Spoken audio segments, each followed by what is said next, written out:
자, 기관 상담 전 체크리스트. 우리 기관 상담 정말 많이 다녀오신 김 변호사님이 정말 꼼꼼하고 리서치를 잘하기로 취미생활 리서치. 그래서 우리가 처음에 상담을 갈 땐 뭘 물어봐야 할지 잘 모르는 경우가 많잖아요. 그럴 때 한번 이런 것들을 미리 생각해서 확인해보면 좋겠다 하는 것들을 준비했습니다. 저는 먼저 그 교사 대 아동 비율 제일 먼저 물어봐요. 몇 명이나 되냐. 그리고 특히 정교사와 보조교사가 있는 경우에 그 관계도 되게 꼼꼼하게 살펴봐요. 정교사가 한 번에 2명인 거냐, 아니면은 정교사와 보조교사가 나뉘어져 있는 거냐, 이런 것도 물어보고 두 선생님들 사이의 역할 분담 같은 것도 꼼꼼하게 살펴보고요. 영어 유치원 같은 경우에는 보통 원어민 교사가 정교사인, 담임교사인 경우가 많아요. 근데 한국말을 하시는 한국인 보조교사 선생님이 계시는 경우들이 있거든요.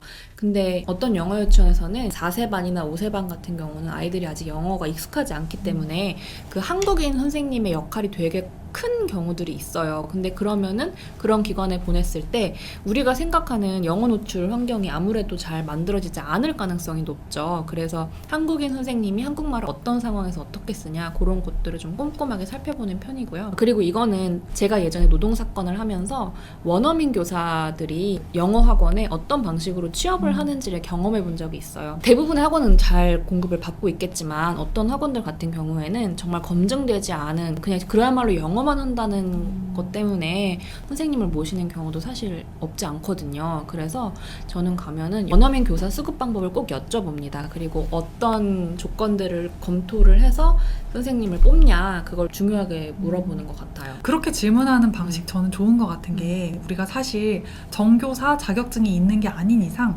선생님들이 어떤 분들인지 확인할 방법이 네. 없잖아요. 그리고 특히 영어학원 같은 경우는 법적으로 정교사 자격이 있어야만 뽑는 게 아니기 때문에 진짜 그야말로 지나가던 사람을 앉혀놔도 누가 뭐라고 할 수 있는 게 아니거든요. 맞아요. 이게 국가 공인 자격이나 우리가 어떤 확인할 수 있는 특별한 능력에 대한 기준이 없기 때문에 질문을 할 때 예를 들어서 선생님들 자격증 뭐 있어요? 라든가 뭐 어떤 학교를 나왔어요? 라고 물어보기는 되게 어렵잖아요. 또 어떻게 보면 그런 게 중요한 요소도 아니고 어떤 식으로 선생님을 채용하는지 그 과정을 물어보는 거는 저는 되게 좋은 방법인 것 같아요.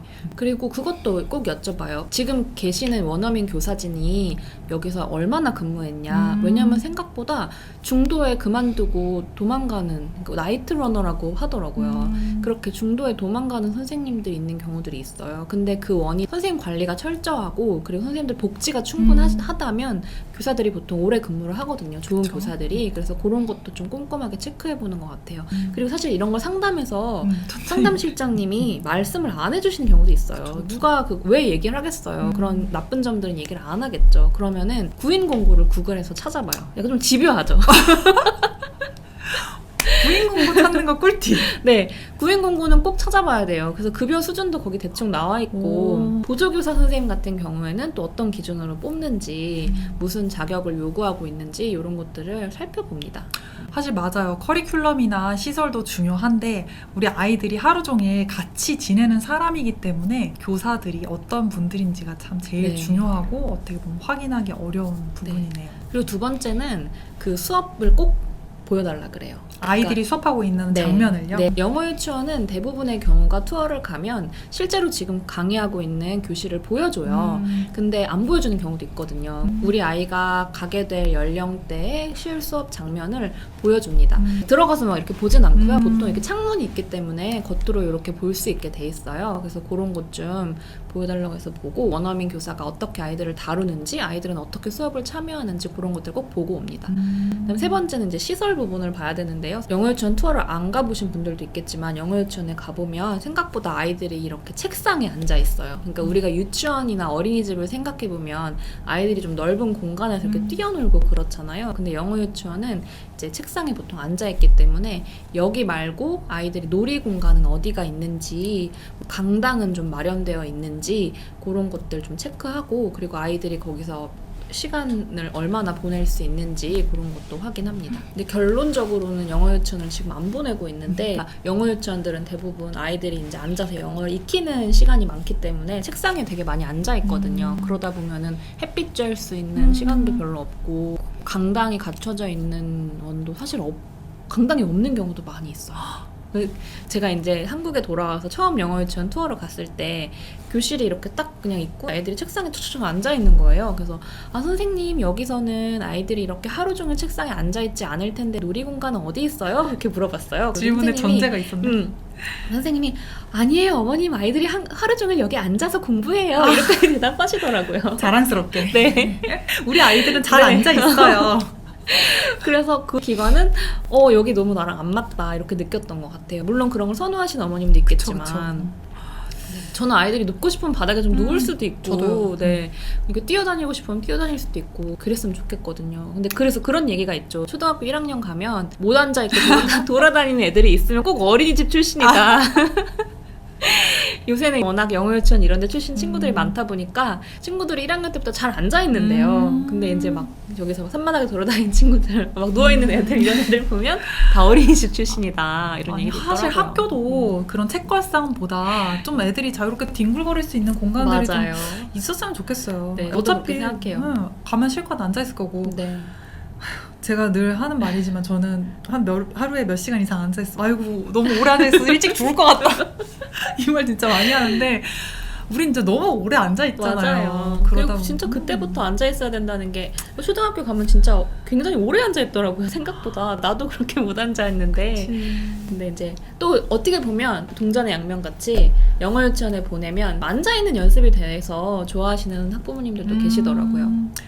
어린이들 교육 자료라든지 뭐 프로그램 같은 거 소개할 때 엉덩이 힘을 길러준다. 앉아있는 힘을 연습하게 해준다 이런 홍보 문구들이 있더라고요. 그건 중요하죠. 어차피 중요한데. 공부는 엉덩이로 하는 거니까. 얘기가 딴 데로 많이 샜는데 어쨌든 시설 우리가 제일 중요하게 생각하는 부분이다 보니까 네. 좀 말이 길어진 것 같아요. 그건 앞으로도 우리 로이어맘 콘텐츠에서 자주 나올 것 같아요. 맞아요. 아이들이 신체적으로 쭉쭉 펼 수 있는 맞아. 게 중요하다.